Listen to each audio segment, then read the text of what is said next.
Buongiorno mondo, and welcome back to 15 with Fosca.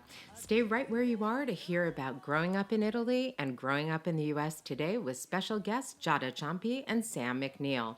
This is my 20th episode, the last of 2023 before we go on hiatus until January. It's also December 8th, l'Immacolata, the Feast of the Immaculate Conception, which officially launches the holiday season here in Italy. Thanks for listening, and hit that subscribe button to keep hearing stories from Italy in real time. Grazie mille e buona. So, Giada, what would surprise our young U.S. listeners out there when you talk about your high school experience so far? You're about to enter your third year, which would be your junior year if we were here in the United States. Yeah. But in Italy, we have 5 years of high school, which is the first surprising thing of Italian high school. The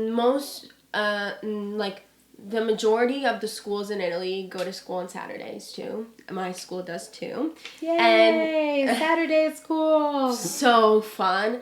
And in 8th grade, you have to make a pretty important decision because, as Sam mentioned, you have to choose this specialization, I guess, if we can define it like that.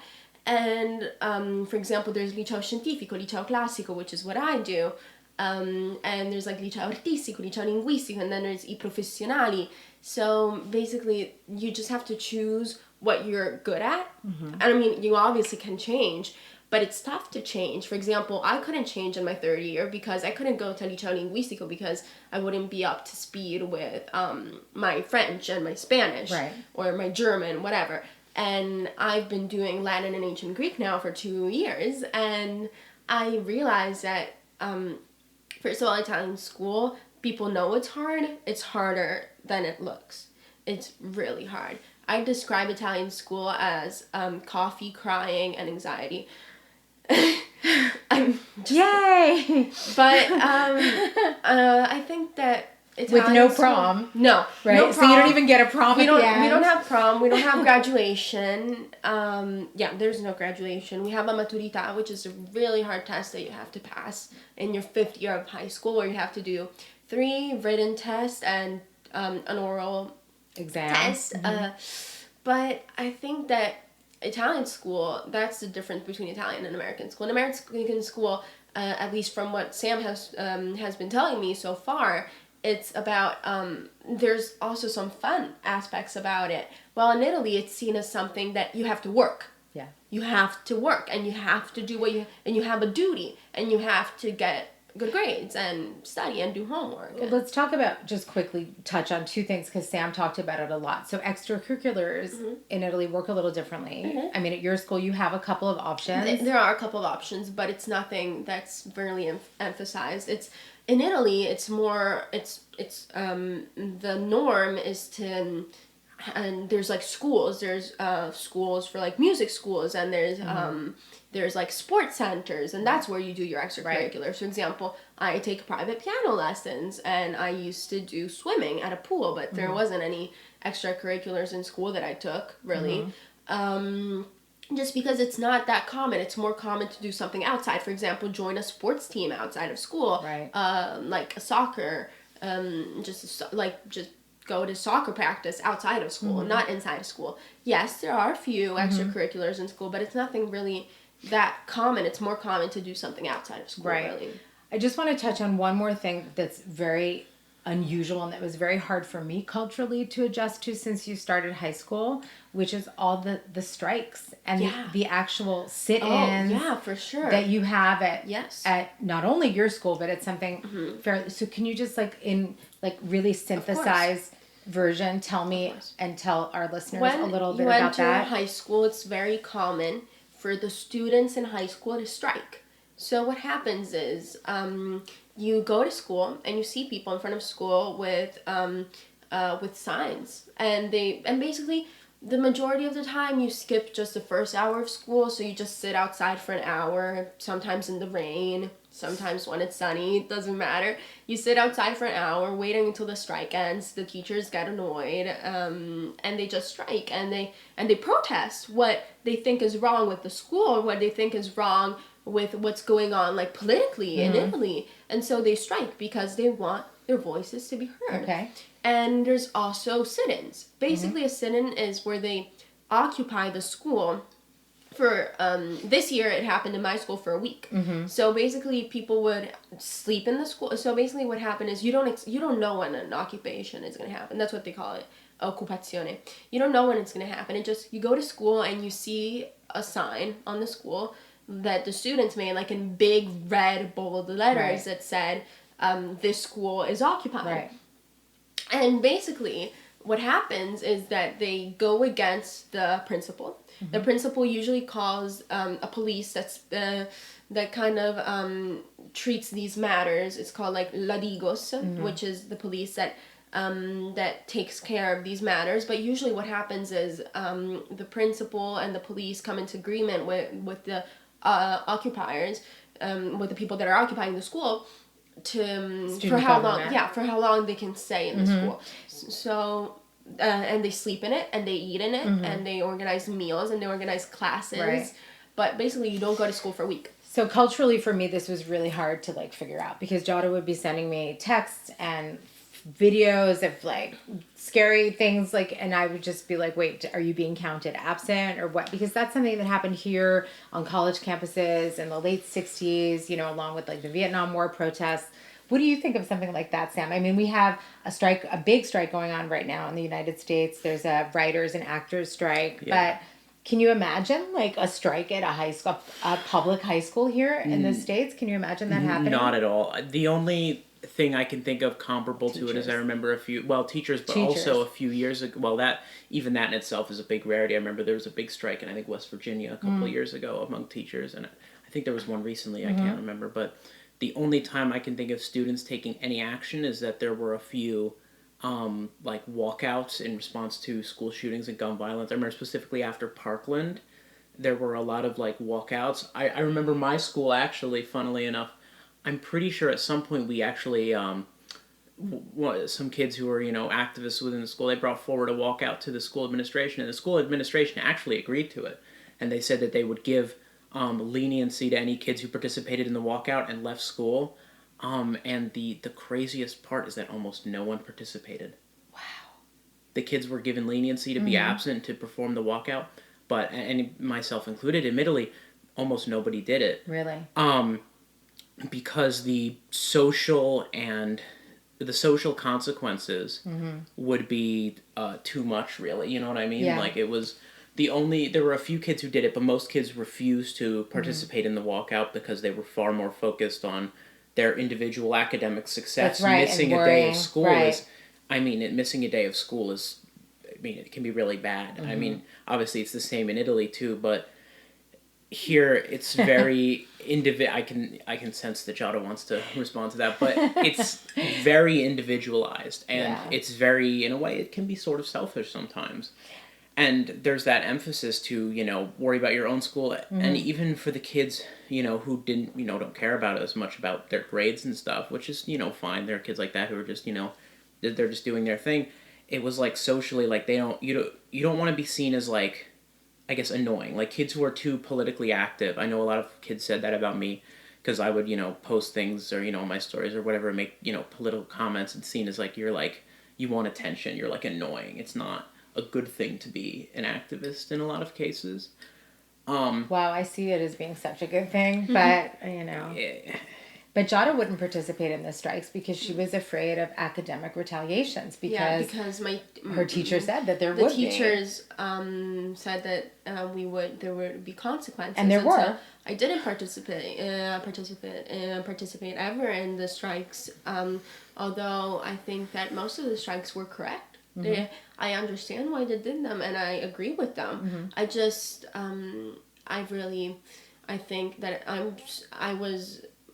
when my first strike, the time that there was a sit-in in my school, I was 14, and the people that were sitting in were 19. Yeah. So there was a huge difference, and I was really young, and I'm still really young, and I think now entering like my last 3 years of high school, I'd guess that maybe I'd be a little bit more politically active, but no, I wouldn't go to the strike. I wouldn't like participate in the strikes just because of me being so young. Although people of my grade did it, but just me personally, I didn't feel like it. Although I did agree with the reasons why often they striked. I did want to comment on Sam's how he said that absences in the States matter.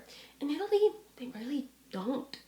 I mean, they do when you have an important test, but on a normal day where they're just, like, interrogating and like, explaining, if you take, like, a day, it's not a big deal. I'd say that the average student does up to 20 absences. Last year I did 14. And it's just common. I know people that did 30, though. Maybe also because you do go to school 6 days a week. Sometimes you just have to miss school also because of a family celebration or whatever. I've skipped Saturdays, but it's very common because, like, for example, you have friends in class. You have friends, and so friends send you the notes. Well, same in the States. But it's like, it's not a big deal to be absent. I mean, obviously there's a maximum of absences. I think it's about 50. Don't like quote me on it, but I'm pretty sure it's around 50 before you fail the year because of too many absences. But I don't know what the legal number is. We would have to look that No, up. but it's I think that there's kind of, if you skip a few days of school in a year, it's not a big deal. Like, actually, my friends told me that my absences weren't a lot, and I did 13. And I have friends that did 25. And it was just... Well, but also we were still, like, you had COVID last year and stuff. So no, but I'm just saying it's normal for people to be absent often. It's really not a... Like, teachers pointed out when you get to, like, a lot of absences in, like, the first the first few months of school, when you get in the first few months of school and you do, like, 20 absences in the first 2 months of school. Unless we're, like, really... Well, that's when they pointed out. I'm just saying that's how... That's how it is. That's how it is in high school. Okay. It is. So as we're having our last couple of days here, Giada, I want to move on to something fun. And I want to ask you and Sam. I have 2 questions that I want to ask each of you. The first I'll ask you, and then we'll get to Sam before we start tying things up. So what have you missed most about Italy in the 2 months that we've been here? And then I want to ask you about pronunciation of Italian words in English and which ones bother you the most.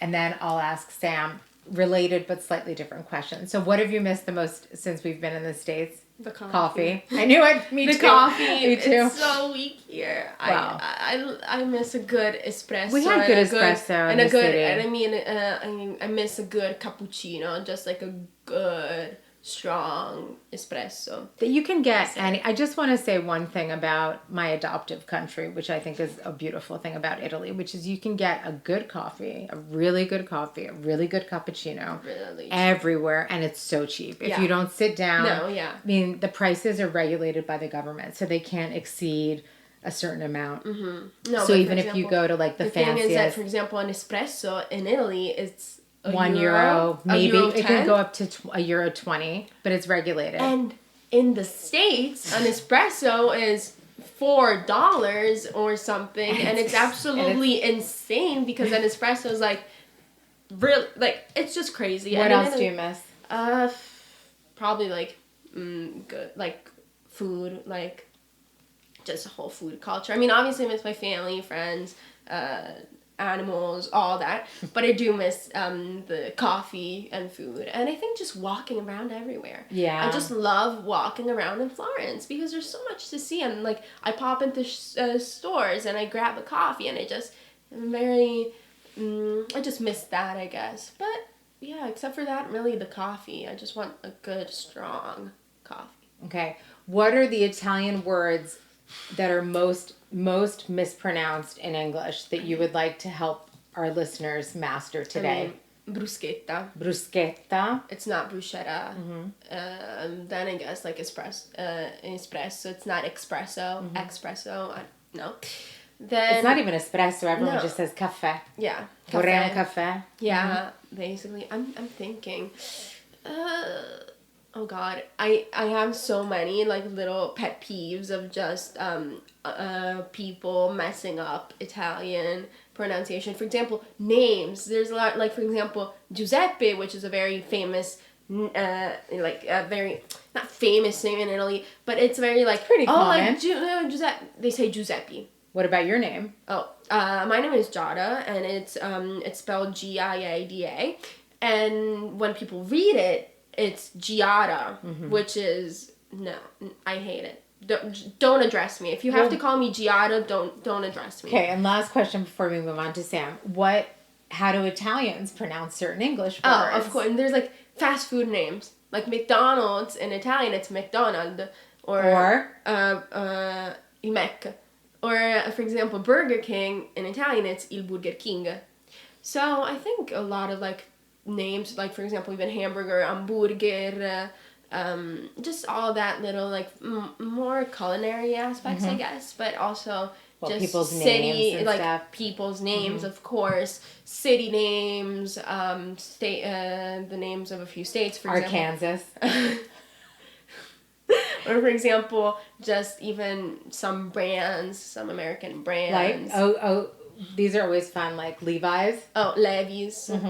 Or, well, obviously, like even non-American brands, there's just a difference how Italians pronounce it and how Americans pronounce it. For example, Nike, or Adidas in Italian, it's Adidas. Right. So there's just, even if they're not American, there's still a different pronunciation. So, when I speak with an American person, I try to say it in the American way, and when I speak with an Italian person, I do it. Like, for example, when I'm speaking in English with somebody, I say McDonald's, but when I speak in Italian with somebody, I say McDonald, because you try to kind of... Right, which is always so funny. Fit in. Right.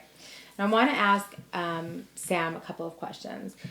It's been a while since you've been to Italy, and I know that you're planning to come at some point within the next year. So I want to know, what are the top 3 things you want to do and or see when you come to Italy? Okay, that's a hard question. I mean,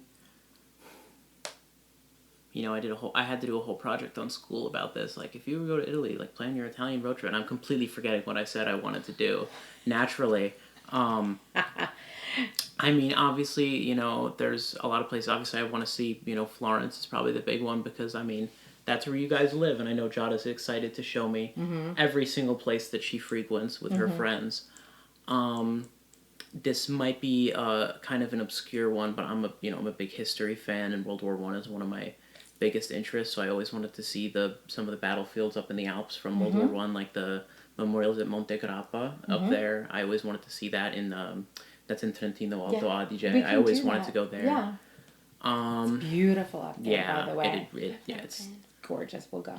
And then I'm trying to think what else. I mean, obviously, Venice. I mean, everyone wants to see Venice. It's just, I mean, in terms of uniqueness, in terms of, you know, historical importance, in terms of just its beauty, it's, well, even though it's not really, I don't think it's one of the, like, bigger cities in Italy. Tiny.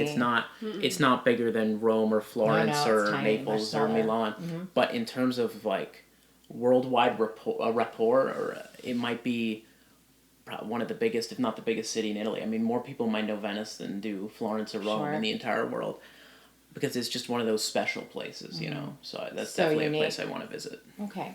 And then my last question for you, Sam, as we sort of tie up this conversation, is, as a learner of the Italian language, as someone who's studying Italian, what has been the most challenging thing for you, or what are the most difficult words for you to pronounce? I can give you both. Okay, I knew you could. So the most challenging thing, I think people are going to expect me to say, like, conjugations or something, because people always complain about them.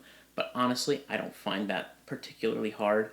Not because I'm like, oh, I'm just, like, smart and special, but because it's mostly patterns, and I don't have too much trouble with that. What I do find really difficult for some reason is all the, like, transitional phrases that allow you to make, like, a sentence, like ones that, like, you don't really think about too much in English, like, oh, although, so, on the contrary, things like that.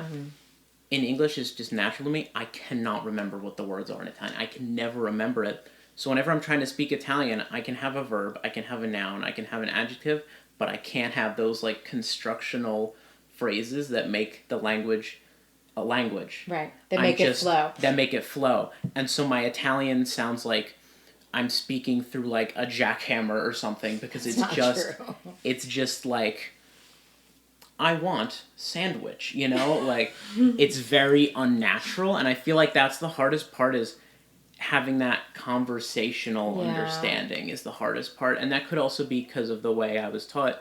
Italian is mostly reading and writing, so there's a very big lack of the sort of conversational element and the natural element of Italian. As for some of the hardest words to pronounce, I mean, one of the hardest ones that I see Americans struggle with all the time, and I still can't do it very well, is the GL sound. I know, it's so hard. Like, just, and it's especially annoying because it's just the masculine plural for the li. Li. She already wants to correct me. Degli. It's so hard. It's so difficult. It's a really hard sound to make. Yeah, agli, like aglio.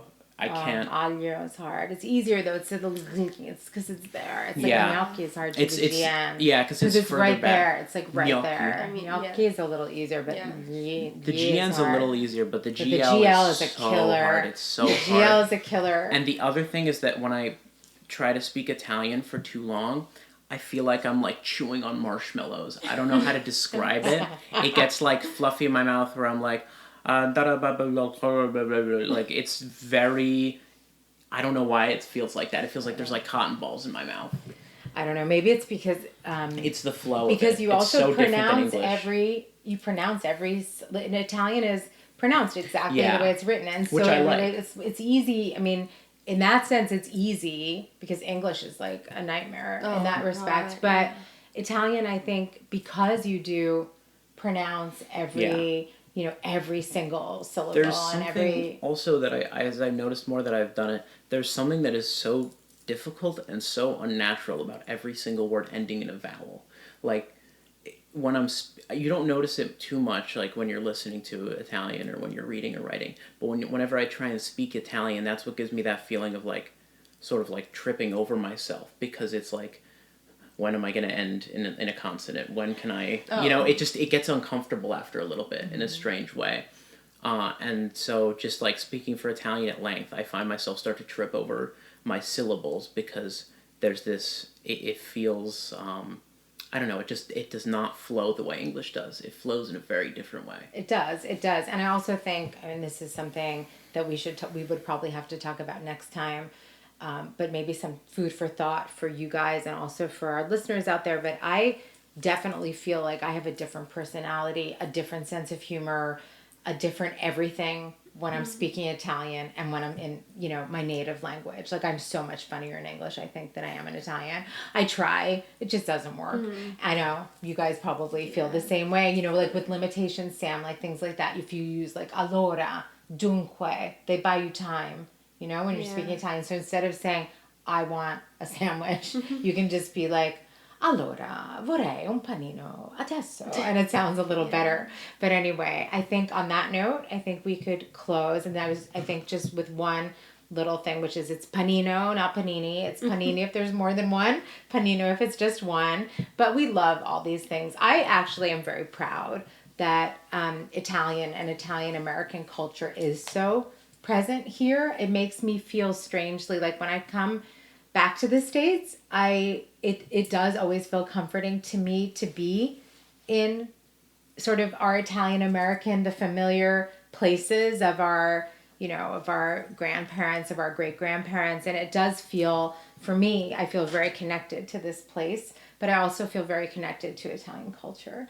So I want to thank you both for sitting down for this chat, and I wanted to thank you both for suggesting it because I've loved it, and I hope maybe we can do this again. Maybe, I don't know, when we see each other again. I'm getting a little sad. Okay, so thank you everyone. Grazie a Sam e grazie a Giada. No problem. Thank you. Thank you. Grazie. Prego. Prego. And grazie a tutti voi e alla prossima. Bye. Ciao. Thanks again to Giada and Sam for such a fun episode, to all my wonderful season 1 guests, and to every single one of you who has been listening since we started this absolutely fantastic adventure. We have such a great lineup for season 2, which will start streaming after the Epiphany, l'Epifania or La Befana, when the Italian holiday season comes to a close. Until then, buone feste, buon anno, tantissimi auguri a voi, grazie mille e alla prossima.